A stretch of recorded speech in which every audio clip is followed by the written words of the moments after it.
நேற்று திண்டுக்கல் மாவட்டத்தை சார்ந்த ஒரு தலித் இளைஞர் குதிரை ஓட்டுனார்னு சொல்லி அவரை வந்து ஆதிக்க சாதி இந்துக்கள் வந்து அடிச்சே கொண்டிருக்காங்க.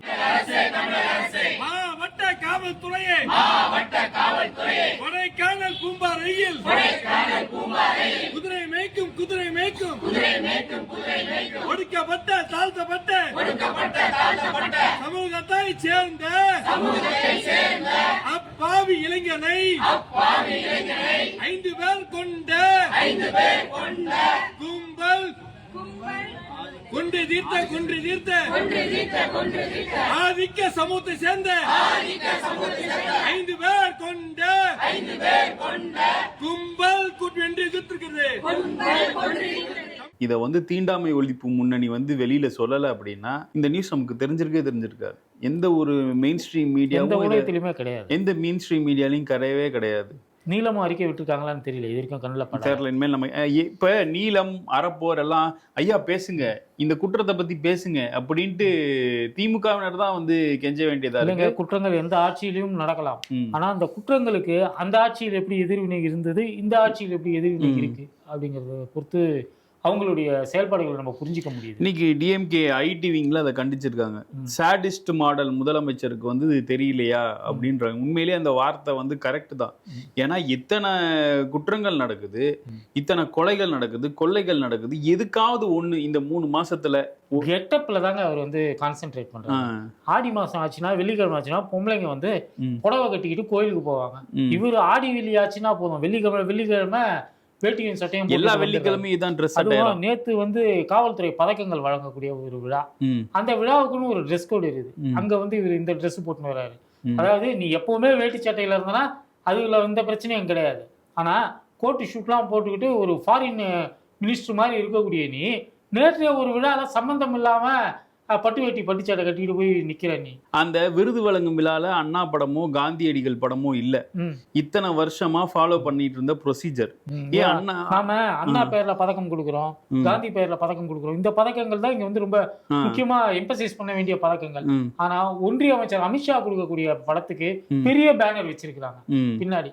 அப்பனா நீ வந்து எதை வந்து முன்னிறுத்த விரும்புற? தமிழ்நாடே கொடுக்கக்கூடிய பதக்கங்கள் இருக்கு, அந்த பதக்கங்களை முன்னிறுத்தாம ஒன்றிய அரசாங்கம் கொடுக்கக்கூடிய பதக்கத்துக்கு ஒரு பெரிய பேனர் வைக்கணும், யாரை குளிர்விக்கிற இப்படிங்கிற மாதிரியான கேள்விகள்லாம் கேட்கப்படுது. நேற்று 19 ஐபிஎஸ் அதிகாரிகளுக்கு விருது கொடுக்கல, ஆனா விசாரணைக்கு உதவக்கூடிய மோப்பநாய்களுக்குன்னா உதவி இருக்காரு. செல்ல பிராணிகளை வந்து நான் குறை சொல்லலை, அவங்களுக்கும் கொடுங்க, எல்லாத்தையும் சமமா நடத்த வேண்டியது. எல்லாத்துக்கும் யூனிஃபார்ம்லாம் கொடுத்துருக்காங்க, ஒரு சிவப்பு கலர்ல ட்ரெஸ் எல்லாம் போட்டு நல்லா வரிசையா நின்றுட்டு பாக்குறதுக்கு நல்லா தான் இருந்துச்சு. ஒரு நாட்டு நாய் வந்து முதல்வருக்கு சல்யூட் கொடுத்து அடிக்குது, அதுக்கும் அது மாதிரி ஒரு ட்ரெஸ் போட்டு விட்டுருக்கலாம். அது போட்டோ பாக்குறதுக்கே ஒரு மாதிரி இருந்தது. புரியுது நீங்க எதை பார்த்திருக்கீங்கன்னு சொல்றேன். பாக்குறதுக்கு நமக்கு வந்து ஒரு விஷுவலா இவர் வந்து ஒரு சினிமா முதலமைச்சருங்க. இவர் எடுக்கிறது எல்லாமே ஷூட்டிங் மாதிரி தண்டி தான் அந்த வேலையை பார்த்து வேற வழி கிடையாது. எல்லாத்துலயும் நம்மளும் வந்து அழகா ஃப்ரேம் நல்லா இருக்கா, ஃப்ரேம் பாருங்க ஜிங்கிற மாதிரி பார்க்க வேண்டிய ஒரு நிலைமையில இருக்கும். அப்போ இது மாதிரி சில குளறுபடிகள் நடக்கும்போது அது நம்ம கண்ணை வந்து தனியா கண்ணுக்கு வந்து வேற மாதிரியா போடுது. அதுல ஒரு நாய் வந்து நெடுஞ்சாலையா வந்து முதலமைச்சருக்கு முன்னாடி வணக்கம் சொல்ற பார்த்து வைகோ சிலிர்த்து போயிட்டாரு அப்படின்னு பார்த்தாரு. எனக்கு முன்னாடி இன்னொன்னு வந்து சாப்பர்ஸ் அண்ட் மைனர்ஸோட இறங்கிருச்சா அப்படின்னு பொறாமப்பட்டதா. கன்னி வெடிகளை எடுக்கக்கூடிய முன்கள வீரர்களாக போடுறாங்க. இவரு எங்க போனாலும் பத்திரிகையாளர்கள் ஒரு கன்னி வெடியை வச்சிருக்காங்க. ஏங்க உங்களுக்கு தான் தெரியுமில்ல, எலெக்ஷனுக்கு முன்னாடி நீங்க அங்க போயிருக்கலாம்ல. இப்போ எலெக்ஷனுக்கு பின்னாடி உங்ககிட்ட ஜெயிச்ச 2 எம்எல்ஏக்களை உங்க கூட வரமாட்டேன்றாங்க அப்படிலாம் கேள்வி கேட்க ஒவ்வொரு இடத்துலயும் வந்து அவர் வந்து டென்ஷன் ஆகுறாரு. பிபி சுகர் எல்லாமே அவர் வயசுக்கு இருக்கக்கூடிய விஷயங்கள் தான் வச்சுக்கலாம். இருந்தாலும் முன்னெப்போதும் இல்லாத அளவுக்கு ஆவேசம் அடைகிறாரு. அது ஒரு நடிப்புங்க. வைகோ இன்னும் 100 வருஷம் வாழணும். வாழட்டும், வாழ்ந்து வேணாம். அடுத்ததா இன்னைக்கு வந்து ராகுல் காந்தி வந்து சென்னை வர்றார். யாருக்குமே தெரியும், மாணிக்கம் தாக்கூருக்கு மட்டும் தான் விவரம் தெரியுது.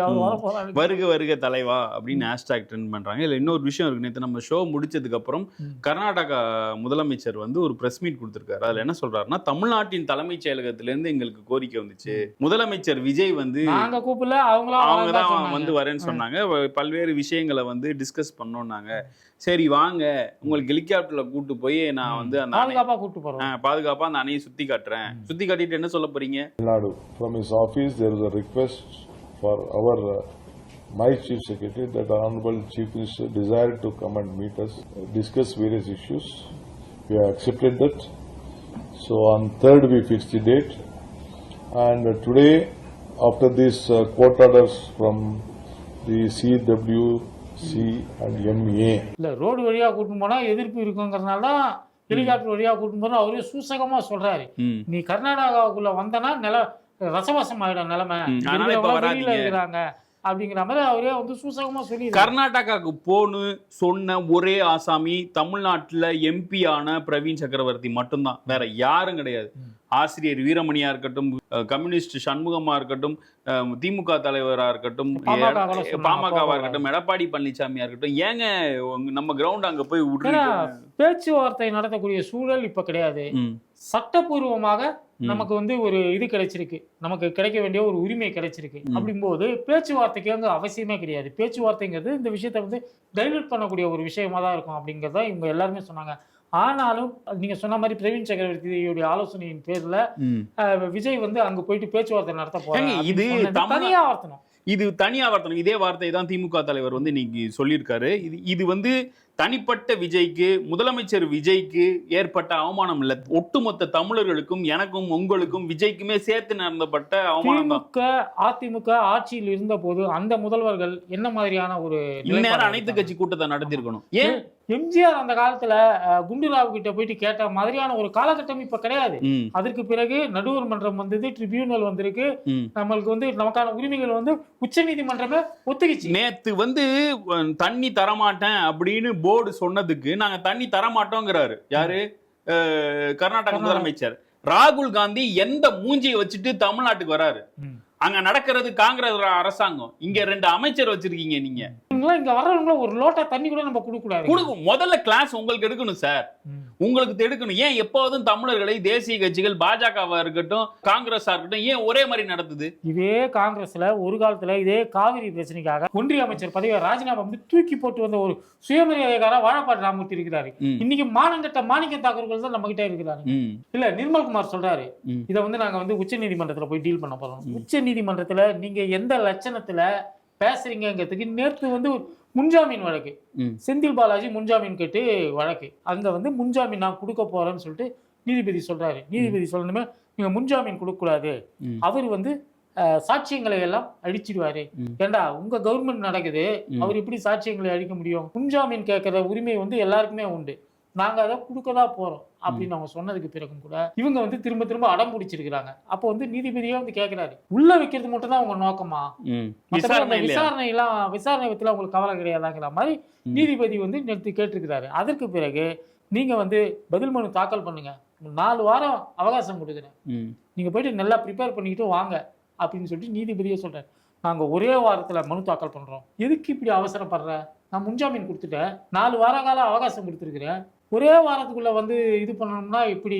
அதுக்கப்புறமா வந்து அவருக்கு முன்ஜாமீன் கொடுத்துட்டீங்கன்னா அவர் வந்து எங்க விசாரணைக்கு ஒத்துழைக்கணும், விசாரணைக்கு ஒத்துழைக்கணும்னு சொல்லிட்டு தான் நாங்க வந்து சொல்றோம். அவர் விசாரணைக்கு ஒத்துழைக்கலாம் நாங்க உச்ச நீதிமன்றத்துக்கிட்ட வருவோம். அதுதான் வழக்கம், இதெல்லாம் நான் புதுசா உங்களுக்கு சொல்லி கொடுக்கணுமா அப்படின்னு சொல்லிட்டு கிளாஸ் எடுக்கிறாரு. உச்ச நீதிமன்ற நீதிபதி தமிழ்நாடு அரசு வழக்கறிஞருக்கு ஒரு கேஸை எப்படி அணுகணும், எப்படி வாதாடணும் கிளாஸ் எடுக்கிறார். செந்தில் பாலாஜி அரசு காட்டின தீவிரத்தை 151 மெடிக்கல் சீட்டு காமிச்சிருக்கலாம். நேத்து கேஸ்ல பாருங்களேன், அவருடைய பாஸ்போர்ட்டை முடக்கணும், அவருடைய பாஸ்போர்ட் ஏற்கனவே முடங்கி தாண்டா இருக்குது, முட்டா பாயலன்னு நீதிபதி சொல்லக்கூடிய அளவுக்கு தான் நம்ம தமிழ்நாடு அரசாங்கத்துடைய வாதம் வந்து அங்க இருந்திருக்கு. இதே லட்சணத்துலதான் காவிரி கேஸுக்கு நீ வாதாடுவனா தஞ்சை டெல்டா பாலைவனம் ஆகுங்கிறதுல வந்து நமக்கு எந்த வித சந்தேகமும் கிடையாது. 151 மெடிக்கல் சீட் பறி போனதோட ஹியரிங் விஷுவல்ஸ் வந்திருக்கு. அதுல சீனியர் கவுன்சில் பேரை கூப்பிடுறாங்க, வரவே இல்லை. இன்னொருத்தர் வந்து யாரோ ஒரு ஜூனியர் அட்வொகேட் வந்து ரெப்ரசன்ட் பண்றாரு. இதுதான் வந்து லட்சணமா? காலைல எந்திரிச்சா என்னெல்லாம் என்னன்னு நினைச்சிட்டு இருக்கு தாவேகா கவர்மெண்ட் வந்து கோர்ட்டுங்கிற தமிழன் படத்துல வர்ற மாதிரி கோர்ட்டு.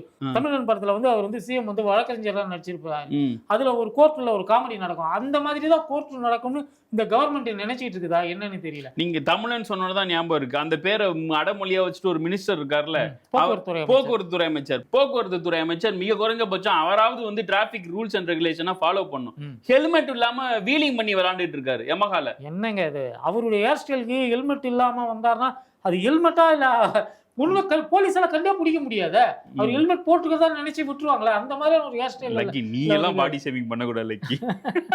ஒரு அமைச்சருங்கிறவங்க பதவி பிரமாணம் எடுக்கும்போது ரகசிய காப்புரிமைன்னு ஒண்ணு இருக்கு, ஓகேவா? காப்பு பிரமாணம். அதை வந்து பிரீச் பண்ற அளவுக்கு தமிழ்நாட்டின் பட்ஜெட்டை வேளாண் துறை அமைச்சர் வினோதன் அப்படின்றவர் வந்து திருப்பதியில போய் வச்சுட்டு வர்றாரு. இதுக்கு முன்னாடி இங்க அண்ணா, கலைஞர், ஜெயலலிதா, எம்ஜிஆர் இவங்க நினைவிடத்துக்குனா போய் ஆசீர்வாதம் வாங்கிட்டு வர தப்பு இல்லை, அது தமிழ்நாட்டில் இருக்கு. இது ஒரு மதசார்பற்ற கூட்டணின்ட்டு தானே வந்து இங்க இருக்கிற டீம் எல்லாம் அங்க போச்சு. வீட்டில் கல்யாணம் காதுக்கு நோட்டீஸ் வைக்கிறதுக்கு குலதெய்வம் கோயிலில் போய் வச்சுட்டு வருமே, அந்த மாதிரி பண்ணியிருக்காப்ல. பட்ஜெட் எடுத்துட்டு போய் கோயிலில் வச்சுட்டு இல்லைங்க. முதல்ல ஒரு விஷயம் தெளிவா பேசணும். பெரியார் வந்து உச்சபட்சமா அவர் ஃபர்ஸ்ட் சொன்னது கடவுள் மறுப்பு மட்டும்தான். அதுல ஏன் அவர் சொன்னாருன்றதுக்கு வந்து பல காரணங்கள் இருக்கு. நம்ம வந்து பெரியார்கிட்டேருந்து வந்து கடவுள் மறுப்பை மட்டும் நாங்க எடுத்துடுறோம் அப்படின்னா பெரியார் ஒண்ணுமே இல்லை. பெரியார் அப்புறம் அவன் கடவுள் ஆக்கிடுவான். இப்ப அம்பேத்கருக்கு நடக்கக்கூடிய நிலைமை தான் வந்து பெரியாருக்கு நடக்கும். அவருடைய எல்லா கருத்துக்களும் ஒண்ணுத்தோட ஒண்ணு பைண்டட் ஆனது. கோரிக்கை கடவுள் இல்லைன்றது. இன்னும் சொல்ல போனா அவர் கல்யாணமே கூடாதுன்னாரு. இடைப்பட்ட ஏற்பாடு தான் இந்த சுயமரியாதை திருமணம். பெரியாரை நீ அப்ராப்ரேட் பண்ணாத. பெரியார் வந்து ஒரு நாளும் தேர்தல் அரசியலுக்கு பயன்பட மாட்டார்.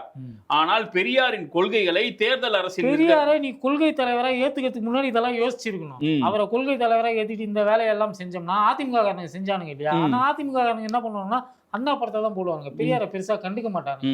அதனால அவங்க தீச்சட்டி எடுத்தது, மண்சோறு சாப்பிட்டது அதெல்லாம் வந்து ஒரு பெரிய விஷயமா படலை. ஆனா நீ கொள்கை தலைவராக தந்தை பெரியாரை வச்சுட்டு 5 சிலைகள் அவர் சிலையை முதல் சிலையை வச்சுட்டு இந்த வேலையை செஞ்சனா அது கேள்வி கேட்க இல்ல. நீ கட்சியில நீ மண் சோர்த்துன்னு நெருப்ப முழுங்கு என்னத்தையோ பண்ணு. ஒரு அரசாங்கம்ங்கிறது மதசார்பற்ற அரசா தான் இருக்க முடியும், இருக்கணும். பட்ஜெட் எடுத்து போய் கோயில வச்சுட்டு வரனா என்ன? உனக்கும் மோடிக்கும் என்ன வித்தியாசம்? ராக்கெட் விடுறதுக்கு அவங்க எலுமிச்சம்பழம் வைப்பானுங்களே, அது ஈக்குவலா இல்ல வேலையை பார்த்து. ஹெலிகாப்டர்ல ஒரு தடவை ராணுவ ஹெலிகாப்டர்ல ராஜ்நாத் சிங் ஏதோ ஒண்ணு வரைவாரு, ஓ மாதிரி ஏதோ ஒண்ணு வரைஞ்சாரு.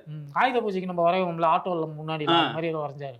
இதுதான் மதசார்பற்ற அரசா? கம்யூனிஸ்ட் சண்முகம் என்ன சொல்ல போறாரு, திரும்ப என்ன சொல்ல போறாரு?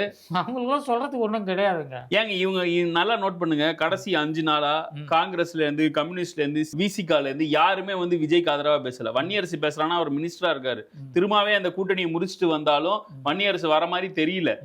ஏன்னா அவர் ஜனநாயகன் படத்திலே அம்பேத்கர், மார்க்ஸ், மாணிக்கம் தாக்கூரோ ராகுலோ கூட்டணியை முடிச்சுட்டு வந்தாலும் கூட அங்க உயர்கல்வித்துறை அமைச்சர் விஸ்வநாதனோ அல்லது இன்னொரு அமைச்சர் இருக்காரு கன்னியாகுமரி அமைச்சர், அவங்க 2 பேரும் வர்ற மாதிரி கிடையாது. போனதுதான் அது முதல்ல வாய், அதுல போட்டதுதான். இந்த 4 கட்சியும் அமைதியா இருக்கு. ஏன்னா வந்தே மாதரம் பிரச்சனை அப்போ 2 திமுக எம்பிக்கள் தான் வந்து பாராளுமன்றத்துல பிஜேபிக்கு எதிராக பேசியிருக்காங்க. ஒருத்தர் கனிமொழி, இன்னொருத்தர் ராசா. என்ன சொல்றாருன்னா, இந்த நாடு பிளவுபட்டதுக்கு காரணம் ஒரு பாடல் ஒரு மனிதர், சாவர்கர், வந்தே மாதரம் பாடல். இல்லாட்டி இந்த நாடு பிரிவினை அடைஞ்சிருக்காது. எவனாவது பிஜேபியோட திமுக இணக்கமா இருக்குன்னு பேசின வாய் எவனாவது இந்த பாயிண்ட் எடுத்து வச்சானா? இல்ல கிடையாது. ஆனா நம்ம ஊர்ல பாத்தீங்கன்னா இப்ப பல்கலைக்கழகத்துல கூட பாத்தீங்கன்னா அவங்க ஒன்றிய அரசாங்கம் சொல்லுவதுபடி அந்த அடிப்படையில தான் வந்தே மாதரம், தேசிய பாடல், அதுக்கு பிறகு 3வது தமிழ்தாய் வாழ்த்து அப்படின்னு இந்த அரசாங்கம் ஏத்துக்கிட்டு இருக்குது. இந்த அரசாங்கத்துக்கு ஒரு டிப்ளமசி கிடையாது, பொலிட்டிக்கல் வில் கிடையாது. தண்ணி வரணும், மக்கள் பாதிக்கப்படுவாங்கன்ற ஒரு பொலிட்டிக்கல் வில் கிடையாது. இன்னமும் நான் சொல்றேனே, இவங்க வந்து இதை வந்து சங்கிகள் மனநிலையில இருந்து பண்றாங்கன்னு நான் நினைக்கல. இவங்களுக்கு எதை பத்தியுமே அறிவு கிடையாது, தெளிவு இல்லைங்க. ஏங்க மோடி கிட்டேயோ அமித்ஷா கிட்டேயோ ஒரு சித்தாந்தம்னு ஒண்ணு இருக்கு. அந்த சித்தாந்தம் வெற்றி பெறணும்ன்ற ஒரு ஒர்க் ஃபோர்ஸ் இருக்கு இல்லையா? இவங்க கிட்ட என்ன இருக்கு? இவங்க கிட்ட அறிவும் இல்ல, சிந்தனையும் இல்லையே. நான் பாஜகவோட கொள்கையை முற்றிலும் முதலமா எதிர்க்கிறேன். திமுகவுக்கு வந்து ஒரு பொலிட்டிக்கல் வில் இருக்கு, ஒரு சித்தாந்தம் இருக்கு, அதை அமல்படுத்தணும்ன்ற ஒரு இது இருக்கு. அதுல ஒரு டைல்யூட்டட் வெர்ஷனா அதிமுக இருக்கு. அதிமுகவும் அதை பண்ணிச்சு. இப்படி எதுக்குமே நான் கருத்து சொல்ல மாட்டேன். பிஜேபி சொல்றிய, உனக்கு என்ன கொள்கை இருக்கு? அந்த கொள்கைக்கு மாறுபாடான கொள்கை பிஜேபி கிட்ட என்ன இருக்கு? எந்த காலத்திலேயாவது உன்னால விளக்க முடியுமா? கட்சியுடைய தலைவர் விளக்க முடியும். தாவேகாவின் கொள்கையை பாஜக ஃபாலோ பண்ணுது. என்ன தெரியுமா? மோடி வந்து இனிமேல் நம்மளும் ரீல்ஸ் போடணும் அப்படின்றாரு. இவங்க கொள்கை ரீல்ஸ் மட்டும் தானே. இன்ஸ்டாகிராம்ல நம்ம வந்து நிறைய கான்சென்ட்ரேட் பண்ணணும், யங்ஸ்டர்ஸை கவர் பண்ணணும். மோடிக்கே பயத்தை காமிச்சிட்டாங்க. இதுதான் தாவேகா அரசோட நலத்திட்டம், சித்தாந்தம், இதெல்லாம் தான் அரசியல் நினைச்சிட்டு இருந்தோம். அப்படி கிடையாது. இன்ஸ்டாகிராம்ல யார் அதிகமா லைக் வாங்குறாங்களோ அவங்களாம் ஜெயிக்க முடியும் அப்படிங்கிற மாதிரியான ஒரு நிலைமை தான் தாவேக்காவுடைய அரசியல் ஒரு சிவியூல வந்து ஆபீஸ் வந்து இவருக்கு கட்டியிருக்காங்க. எந்த ஜோசியக்காரன் சொன்னா எந்த ஜோசியக்காரன் சொன்னானோ 11 கோடி ரூபாய் செலவாயிருக்கு. 11 கோடி ரூபாங்கிறது அரசாங்க பணம். ஓகே, நீங்க போங்க, ஜோசியர் பேச்சை கேட்டு போங்க, என்னமோ பண்ணுங்க. இல்ல திமுக ஆட்சியில எது நடந்தாலும் என்ன அவங்க அப்பா வீட்டு காசான்னு கேக்குறவனுங்க இன்னைக்கு வந்து கேட்க வேண்டியது என்ன? இது என்ன எஸ் சந்திரசேகரன் வீட்டு காசா? இதுக்கு டெண்டர், இதுக்கான டெண்டர் எப்ப பிட் பண்ணாங்க? இதுக்கு எப்ப பொதுப்பணித்துறை தான் இந்த வேலையெல்லாம் செய்யணும். இந்த வேலையெல்லாம் செய்யணும். டெண்டர் அவங்க தான் எப்படி விடுவாங்கன்னு சொல்லிட்டு அறநிலையத்துறை அமைச்சர் ரமேஷ் சொல்றாரு. கொள்முதல் விலை, அடக்க விலைகள் இருக்கு இல்லையா, நம்ம அடிப்படை விலைகளை வந்து நம்ம வந்து இந்த டெண்டர்கள் எடுக்கும் பொழுது ஒருத்தர் வந்து இப்போ ஒரு லோவஸ்ட் வேல்யூ வந்து நம்ம ஃபிக்ஸ் பண்றாரு அப்படின்னா நம்ம அவருக்கு வந்து டெண்டர் கொடுக்கக்கூடிய நடைமுறையில தான் இங்க இருந்துச்சு. இப்போ நம்ம என்ன பண்றோம் அப்படின்னா ஒருத்தர் லோயஸ்ட் வேல்யூ வந்து கோட் பண்ணிடுறாரு, அவருக்கு கீழே இருக்கவங்க இன்னும் 2-3 பேர் ஒரு லோயஸ்ட் வேல்யூ கோட் பண்ணிடுறாங்க.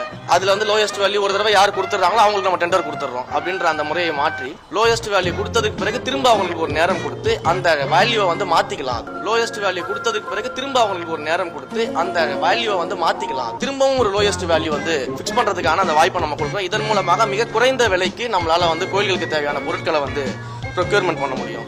என்னங்க எனக்கு ஒண்ணுமே புரியல. அதுதான் எனக்கும் புரியல. அவருடைய அந்த வீடியோ பார்த்துட்டீங்கன்னா தெரியும். இருக்கிறதுலயே கம்மியான டெண்டர் வர்றவங்களுக்கு, கம்மியான தொகையை கொடுக்குறவங்களுக்கு தான் நேத்தே பேசியிருந்தோம். டெண்டர் கொடுக்கறது வழக்கம்.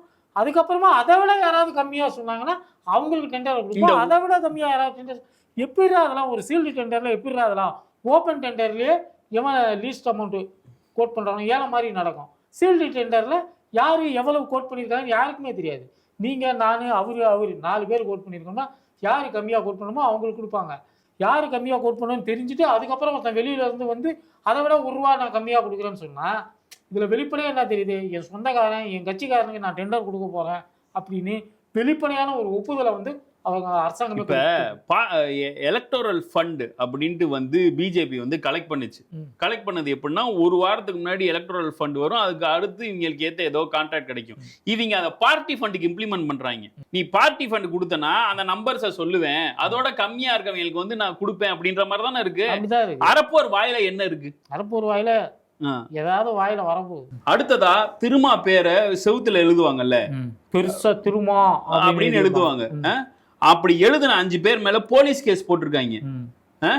யாருக்குமே பிடிக்கல.